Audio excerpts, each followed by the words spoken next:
Eh bien bonjour à tous, bienvenue dans cette vidéo dans laquelle on va parler de l'AI Overview qui est enfin arrivée en France. Ça faisait des années qu'on l'attendait, elle était présente dans quasiment tous les pays dans le monde et il restait la France qui est évidemment, comme souvent, bon dernier dans la technologie. L'idée de cette vidéo, c'est de vous montrer un petit peu qu'est-ce que l'AI Overview. Donc en gros, vous êtes en train de vous dire mais qu'est-ce que ça change, etc. Même si je pense que vous avez déjà entendu puisque ça a fait quand même pas mal parler sur LinkedIn notamment et de façon générale. Et également comment l'AI Overview s'active dans le moteur de recherche qui est Google et sur quel type de recherche ça va s'activer. Troisièmement, on va voir quel impact ça a eu sur les sites dans les pays dans lesquels déjà l'iOverview était présente depuis un petit moment. Donc on va pouvoir voir ça ensemble. On va voir aussi une étude de cas d'une entreprise de peinture. On va voir un petit peu s'il y a vraiment une perte de trafic, sur quel type de recherche il y a des pertes de trafic, est-ce que ça impacte vraiment leur entreprise, on va pouvoir voir ça. Et finalement, la question que vous posez tous, je pense, c'est comment rester visible à l'ère de l'iOverview. Et évidemment, je vous donnerai plein de tips et plein de choses à faire pour justement apparaître parmi les sources qui est repris par l'intelligence artificielle de Google. Donc c'est parti, on voit tout ça dans la vidéo, let's go. La question première qui vous vient à l'esprit, c'est d'abord, mais qu'est-ce que c'est l'AI Overview? Qu'est-ce que c'est que cette révolution finalement dans la façon de rechercher? Et ben je trouve que Google a fait une super bonne vidéo comme d'habitude où il présente un petit peu ce que c'est. Vous faites une recherche et en fait à partir de ce moment-là, vous voyez que en bas habituellement on avait nos petits liens bleus ici. Donc en fait ça c'était ce qu'on avait vraiment de base. Les liens qui apparaissent directement en dessous de la recherche. Et vous voyez qu'ici maintenant on a ce qu'on appelle l'AI Overview, l'aperçu IA. Et donc, ça change beaucoup de choses dans la façon de rechercher, parce qu'on est de plus en plus assisté sur ces dernières années déjà avec l'intelligence artificielle, ChatGPT, Claude, Perplexity, pour la recherche en ligne, depuis qu'ils sont connectés au web, tout simplement. Et là, on a même maintenant, ça n'a rien à voir avec Gemini, d'ailleurs, ce que vous voyez, si vous vous posez la question, là, c'est vraiment Google qui intègre une IA dans son moteur de recherche pour répondre directement aux questions des utilisateurs. Là, comme vous pouvez voir dans l'exemple, la question était alors c'était en gros comment, il me semble que c'était des astuces pour garder l'intérieur, son intérieur frais pendant l'été. Bah ouais, en vrai c'est quelque chose qui est beaucoup recherché. Et là d'ailleurs vous pouvez voir, si je remonte un petit peu la vidéo, que vous voyez que ici, et c'est ce qu'on voit de plus en plus, hein, on a une façon de rechercher qui est beaucoup plus façon IA. C'est-à-dire qu'on va pas taper un prompt, mais on va poser une question ou une phrase. Et du coup là on est vraiment sur des requêtes beaucoup plus longue traîne. Là, vous voyez qu'on a 1, 2, 3, 4, 5, 6, 7, 8, 9, 10, 11, 12 mots-clés, 12, 13, j'ai peut-être pas bien compté, mais 12 mots-clés, 12 mots, pardon, pour une recherche. Alors qu'avant, on optimisait et on continue d'optimiser généralement pour une recherche qui fait 2, 3 mots ou 4 mots, c'était le grand maximum pour de la longue traîne. Et là, vous voyez que maintenant, ça se démultiplie beaucoup plus, c'est beaucoup plus long. Donc, l'Eye Overview, c'est ça, c'est un aperçu IA et c'est vraiment une toute nouvelle façon de rechercher qui va s'opérer chez les personnes qui utilisent Google comme leur moteur de recherche principal. On est vraiment beaucoup plus dans finalement la façon de rechercher comme sur les IA, beaucoup plus longue traîne, beaucoup plus question que vraiment juste un mot-clé. On va être beaucoup plus dans la conversation. C'est du conversationnel. C'est ça que le message que je cherchais. Et c'est un bon exemple ici parce qu'on a deux choses qui sont présentées même ici. On a d'abord l'Eye Overview, donc qui correspond, comme je viens de vous le montrer, à l'encart qui est un petit peu plus haut ici. Et on a une deuxième chose qui est aussi un autre outil de Google qui s'appelle le AI Mode. Là, comme vous pouvez le voir, si je remets la vidéo un petit peu avant, donc il tape sa requête, l'iOverview apparaît et il fait afficher plus. Et donc là, vous voyez d'ailleurs que en bas, vous avez un nouvel encart qui apparaît un peu à la façon de Gemini ou ChatGPT, où en fait Google va vraiment chercher à faire une conversation. Là, vraiment, l'objectif de Google, on est vraiment plus du tout, hein, et c'est clairement l'ambition affichée, hein, c'est plus de se casser la tête à aller chercher parmi des liens bleus, mais avoir vraiment ce résumé IA qui est là, et en bas, on a cet encart qui fait beaucoup plus conversationnel. Cet encart, vous allez voir ce que ça fait. Ça veut dire que là, la personne n'a pas trouvé la réponse qui cherchait à sa question, et ce qui est fou, c'est que vous allez voir, la personne ne va pas chercher à aller vers les liens bleus plus bas, mais là, vous voyez que il va préciser sa position et ce qu'il veut en particulier. Et c'est ça qui va beaucoup changer dans la façon de rechercher, et ce qui a beaucoup changé d'ailleurs dans les autres pays, c'est que on est beaucoup moins sur le fait de cliquer, d'aller chercher l'information, on est beaucoup plus dans un état passif, où on va se dire j'attends que l'information revienne vers moi, alors qu'avant on allait vraiment la chercher. Et donc avec l'iMode, vous voyez que c'est conversationnel, encore une fois je me répète beaucoup, il a cliqué sur le bouton envoyer, et là vous allez voir ce qui va se passer, on bascule dans une conversation. Clairement, c'est une conversation. Le mode AI, vous voyez ici, c'est clairement de la conversation où là, en fait, on va même plus avoir les résultats Google lien bleu. On va être avec vraiment un sorte de Gemini intégré à Google. Et vous voyez que là, on va avoir une position différente, enfin un texte différent, mais qui va reprendre des éléments qui ont été donnés avant, mais pour répondre beaucoup plus focus sur l'intention que l'utilisateur a mis dans sa deuxième partie de question. Et donc là, on est vraiment sur un chatbot, quoi. On est vraiment sur un chatbot. Et donc, effectivement, vous allez me dire, je sais pas si vous avez vu, mais Google ne sort pas l'information de n'importe où, il la sort de sites qui sont présents sur Google. Juste ici, comme vous pouvez voir, c'est des sources. C'est ce que vous voyez souvent de plus en plus avec ChatGPT, ce qu'on voyait depuis longtemps avec Perplexity, et de plus en plus de façon générale sur les IA, c'est que les IA vont aller se sourcer. Et donc là, en l'occurrence, Google va se sourcer dans les sites qu'il a dans son index, dans son moteur de recherche. Et donc ici, vous avez également des articles que vous pouvez aller lire, mais vous voyez que c'est clairement pas l'ambition qui est affichée par Google. Là, Google, il veut vraiment faire la conversation avec l'individu et lui donner le maximum d'informations. Et donc, effectivement, si j'ai envie d'en savoir plus, je vais pouvoir cliquer sur un lien, et donc là, c'est ce qu'il montre, pour, on va pas se mentir, hein, rassurer aussi les éditeurs de sites, les entreprises, en disant, bah, vous voyez, même s'il a fait une conversation, nanana, et ben, il va aller cliquer sur vos sites. Ne vous inquiétez pas, il n'y a pas de perte de trafic. Et ça a été dit, ça d'ailleurs, il n'y a pas de perte de trafic. Bon, c'est complètement faux. Il va y avoir disclaimer, il y aura de la perte de trafic. Mais vous allez voir que c'est pas si catastrophique que ce que vous pouvez penser. Donc voilà, en gros, l'Overview, c'est tout simplement un encart qui apparaît du coup en haut de la conversation, comme vous pouvez le voir ici, et qui va vous résumer en fait tout ce qu'il a trouvé dans son index, et prendre les sites les plus autoritaires, on va en parler un peu plus tard, pour faire un condensé de leurs sources et les recracher à travers son AI Overview. Et si vous voulez en apprendre plus, bah, vous aurez, comme vous pouvez le voir ici, les liens des sites qu'il a sourcés, et donc si vous voulez aller voir, et ben vous pourrez. Mais encore une fois, l'objectif de Google il est clairement affiché, c'est que les gens cliquent de moins en moins sur les sites, en tout cas pour des recherches bien spécifiques. Donc maintenant qu'on a pu voir finalement qu'est-ce que l'Overview, là on va voir comment l'Overview s'active et sur quel type de recherche. Vous allez voir que c'est assez intéressant. Pour l'exemple, parce que je vais faire les deux en même temps, vous allez voir que j'ai pris un site qui est une entreprise de peinture que j'ai trouvé tout banalement sur Google, qui a plutôt un bon trafic, hein, plus de quasiment 100 000 de trafic de visites par mois estimé. Et je trouvais que c'était intéressant parce que eux, ils ont à la fois un blog et des pages plus commerciales, business. Donc moi, ce que j'ai fait, c'est que j'ai regardé un petit peu les différents mots-clés sur lesquels ils se positionnaient, et on va pouvoir voir que, par exemple, ils se positionnent sur des mots-clés à fort volume de recherche comme peinture acrylique. Et j'ai trouvé cette page de blog assez intéressante. Donc je vais cliquer dessus et je vais regarder un petit peu ce sur quoi ils se positionnent en termes de mots-clés. Donc peinture à l'eau ou à l'huile ou à l'eau. Donc là on voit qu'ils sont positionnés sur peinture à l'eau, etc. etc. Peinture acrylique, c'est recherché 22 000 fois par mois. Je vais regarder un petit peu si ils sont présents dans les Also People Ask. Première chose que vous pouvez voir quand on regarde sur Google, donc moi je suis bien en France, hein, l'Overview déjà se déclenche pas. Bon, bah écoutez, hein, déjà c'est bien de se dire que l'Overview se déclenche pas tout le temps, vous allez comprendre pourquoi par la suite, mais ici on est sur une requête, sur une recherche, où quand on tape peinture acrylique, bon, bah est-ce que la personne cherche à acheter, est-ce qu'elle cherche à s'informer, est-ce qu'elle recherche un modèle précis, on sait pas trop, c'est le terme générique, c'est pour ça que c'est aussi recherché, enfin il y a autant de volume de recherche, c'est parce que bah voilà, c'est un terme qui est très très générique. Quand on regarde un petit peu les résultats qu'on a, on a du Wikipédia pour expliquer ce que c'est, mais on a aussi du côté commercial, c'est-à-dire des produits. Et là, on veut voir que peinture acrylique avec l'article, il se positionne, on va dire, environ 19 8e, et en plus, dans les Also People Ask, alors là, il est pas là, mais il est là, voilà. Quel est l'intérêt de la peinture acrylique? Et donc là, ils reprennent les avantages qui ont été donnés dans l'article. Et donc là, vous voyez aussi que la source est bien mentionnée, et on a en plus aperçu IA. Ça aussi, ça change. Dans les Also People Ask, avant, on avait uniquement, effectivement, l'information qui ressortait, mais on avait le lien du site. Et là maintenant avec l'aperçu IA, si je fais afficher plus, bah vous voyez qu'on a les sources en bas et il y a un petit changement, du coup c'est aussi propulsé par l'IA apparemment. Par contre, vous allez pouvoir voir qu'avec cet article, il est aussi positionné sur une recherche informationnelle, qui est clairement informationnelle, on cherche à avoir de l'information, qui est qu'est-ce que la peinture acrylique. Et donc je l'ai tapé, et donc quand on regarde qu'est-ce que la peinture acrylique, bingo, l'aperçu IA s'active, l'Overview s'active. Donc vous voyez déjà la première conclusion qu'on peut tirer, c'est que sur des requêtes commerciales, si je mets peinture acrylique ou si je mets acheter peinture acrylique, l'Overview ne se déclenche pas. Donc requête commerciale, l'Overview ne se déclenche pas. Requête informationnelle, déjà on peut dire que sur ce site-là, sur la requête informationnelle, qu'est-ce que la peinture acrylique, l'Overview apparaît. Donc la première chose que j'ai envie de dire et casser un petit peu l'idée reçue, c'est que ok, vous allez perdre du trafic, mais vous allez perdre du trafic majoritairement sur des recherches informationnelles, liées du coup à des questions que les gens peuvent se poser. Il n'y a pas d'intérêt pour Monsieur Peinture d'avoir quelqu'un qui va cliquer sur son site pour regarder qu'est-ce que la peinture acrylique. Il n'y a pas d'intention de recherche, d'achat derrière, ou alors si on a une, elle est vraiment minime parce que il va pas vouloir faire forcément appel à un peintre, puisque s'il recherche qu'est-ce qu'une peinture acrylique, et il va sûrement vouloir le faire tout seul, ça se trouve il est déjà en magasin et il cherche à avoir des informations supplémentaires. Par contre, si Monsieur Peinture avait une page de vente avec plein de peintures acryliques, et ben là il aurait été content parce que l'eye overview n'apparaît pas, et du coup il va pouvoir aller se positionner parmi les premiers résultats ici, ou sur du local ici, etc., etc.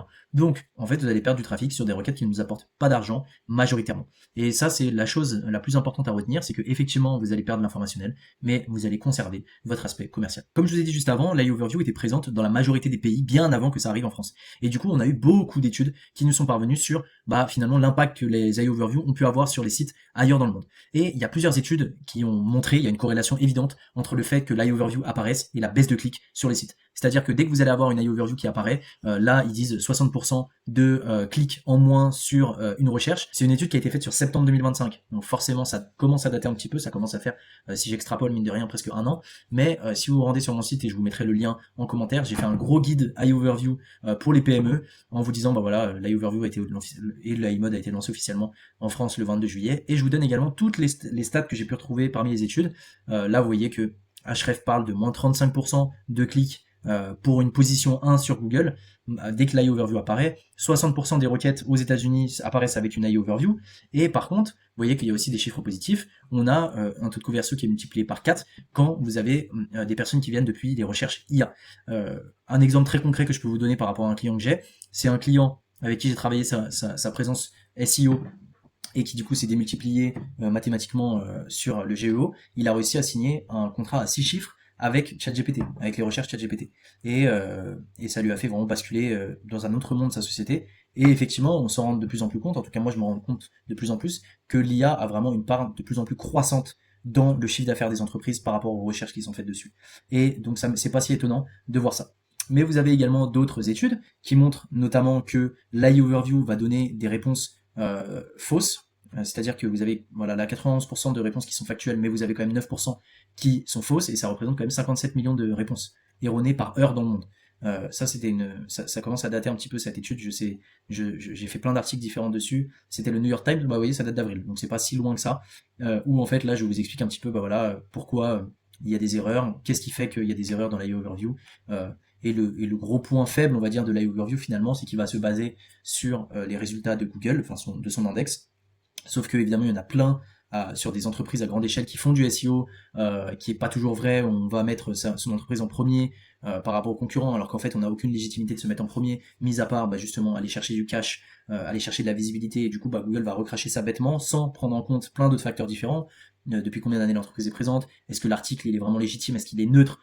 Si je devais résumer quels sont les impacts que ça a eu, effectivement il y a une grosse perte de trafic, ça c'est indéniable, mais comme je vous l'ai montré tout à l'heure sur des requêtes majoritairement informationnelles, le commercial ça va pas bouger, pour moi ça va jamais bouger. L'eye overview va pas aller se mettre sur des requêtes commerciales, tout simplement parce que il n'a pas de légitimité à le faire, dans le sens où sur quels critères il va se baser pour classer un peintre par rapport à un autre. Il va y avoir la concurrence déloyale, et déjà Google a pas mal de procès au cul, je pense qu'ils vont pas vouloir se mettre en plus sur des sujets assez border comme ça.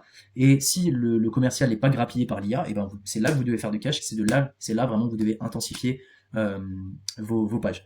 Donc la perte de trafic, mais aussi, et ça je l'ai pas mis, mais c'est dommage, il y avait une stat qui était sortie comme quoi il y avait de moins en moins de personnes aux États-Unis qui faisaient confiance à l'IA dans leur recherche, tout simplement parce qu'il y a de plus en plus d'erreurs. Donc vous voyez que finalement nous on arrive sur un marché qui est pas du tout mature sur l'eye overview. On est là, on accueille le truc, on a vu que ça arrivait déjà dans des pays depuis bien bien longtemps, et eux ils sont déjà beaucoup plus matures aux États-Unis.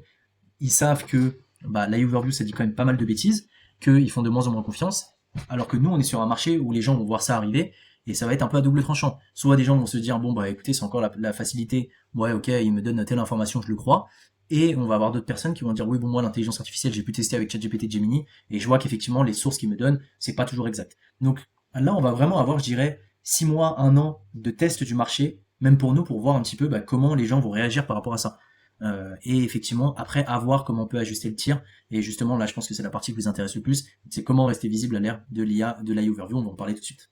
Alors maintenant que vous avez vu tout ça, vous allez me demander, du coup, maintenant, comment on fait pour rester visible à l'heure de l'eye overview? En fait, malheureusement, je vais peut-être vous décevoir, il n'y a pas de remède magique, hein. Le truc, c'est de continuer à faire ce que vous faisiez déjà avant, à savoir avoir une stratégie SEO en béton, travailler votre technique, votre contenu et votre netlinking.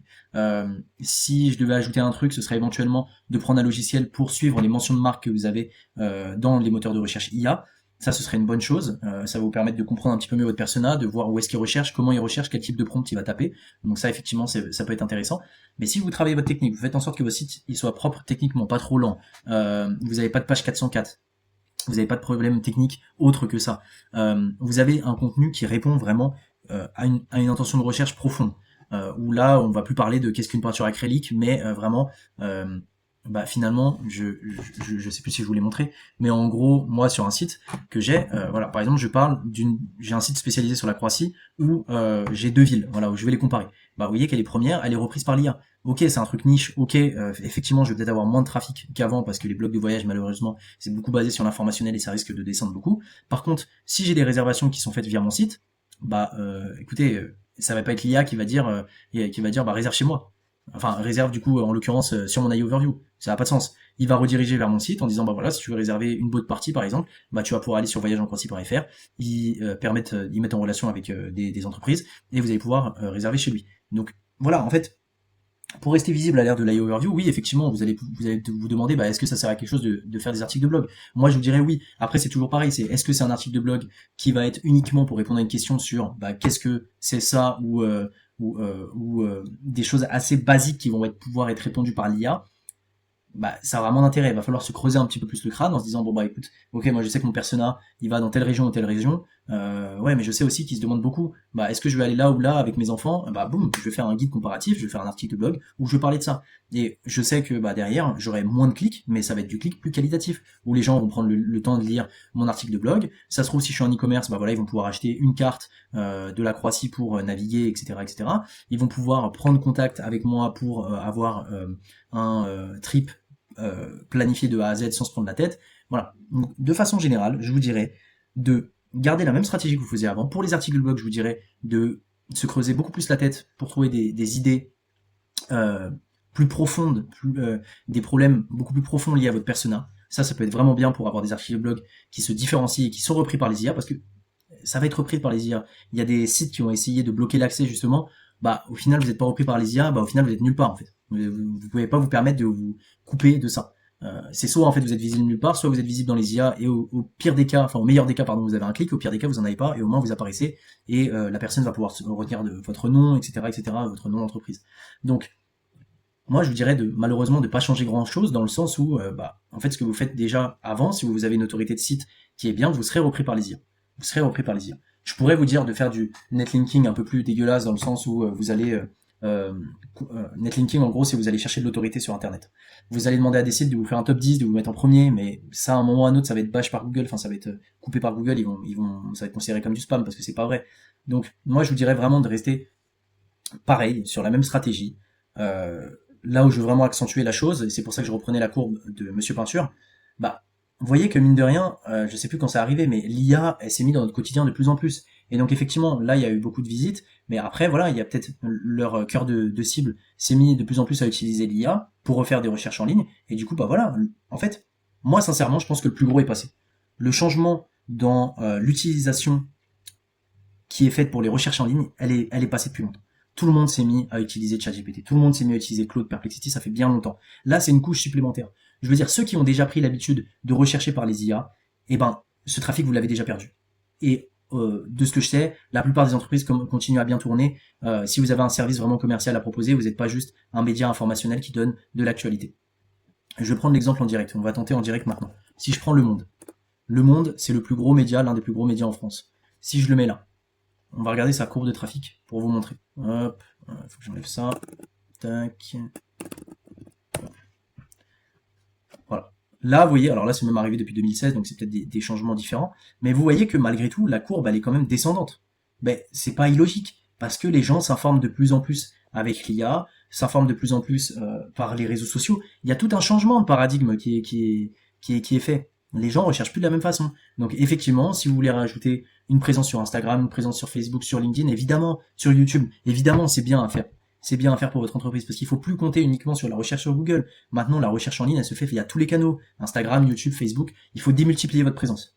Voilà. Vraiment, il faudrait démultiplier votre présence, sortir de Google dans le sens où vous pouvez continuer à travailler votre référencement et c'est absolument indispensable parce que sinon vous ne serez plus repris nulle part. Mais aussi, il faut changer de format, faire de la vidéo, faire des newsletters, faire du mailing, etc., etc. Il faut vraiment voir votre entreprise de façon plus globale parce que je sais qu'il y en a qui réfléchissent encore beaucoup trop SEO seulement. Ok, je vais me mettre premier sur Peintre à Paris. Ok, vous allez pouvoir capter 10 nouveaux clients chaque mois, ça c'est une évidence. Par contre, si vous vous mettez à faire du compte Instagram, un compte Instagram pardon, des vidéos, ça prend plus de temps, c'est plus chronophage, je veux bien comprendre, mais là peut-être que vous allez attirer peut-être 5 clients supplémentaires, 4 clients supplémentaires, puis vous mettez aussi sur YouTube, ça va vous faire 5 autres. Il faut vraiment réfléchir en termes d'environnement de travail. Et je pense que c'est vraiment indispensable de démultiplier sa présence tout en continuant à travailler son SEO comme vous le faites de façon générale, en travaillant ses pages de service. Je pourrais rentrer beaucoup plus dans le détail, mais là l'idée c'était vraiment faire un truc de façon globale et aussi comme je disais tout à l'heure, de effectivement être le plus présent possible sur le maximum de plateformes et de suivre aussi ces mentions de marque sur les moteurs de recherche IA, ça c'est vraiment très important. Voilà, c'est une vidéo qui a été très complète parce que je voulais faire vraiment un disclaimer sur le fait que l'IA Overview ça va pas péter votre site plus que ça. Si l'IA a pété votre site, ça s'est fait bien avant avec ChatGPT, Perplexity, etc. Donc il n'y a pas plus d'inquiétude à avoir. C'est vrai que par contre il va falloir avoir un œil dessus vraiment très pointu sur est-ce que vous avez une baisse du chiffre d'affaires. Ça va être vraiment le KPI à garder. Ok, on a une baisse du trafic, mais par contre en fait les visiteurs que j'ai ils convertissent beaucoup plus et c'est ce qui risque d'arriver et c'est pas du tout une mauvaise chose en soi. Donc voilà, si vous voulez être accompagné là-dessus parce que c'est quelque chose qui est tout nouveau, moi c'est quelque chose que je suis maintenant depuis un an, hein. Je crois que ça a été déployé dans les premiers pays il y a plus d'un an même maintenant. N'hésitez pas à prendre contact avec moi, vous aurez tous les liens en commentaire, donc n'hésitez pas à prendre contact et on peut parler de votre situation lors d'un audit SEO GEO pour voir la situation. Si vous avez aimé la vidéo, n'hésitez pas à la liker, n'hésitez pas à mettre un commentaire pour me dire ce que vous en pensez et puis je dis à très vite pour d'autres vidéos. Ciao.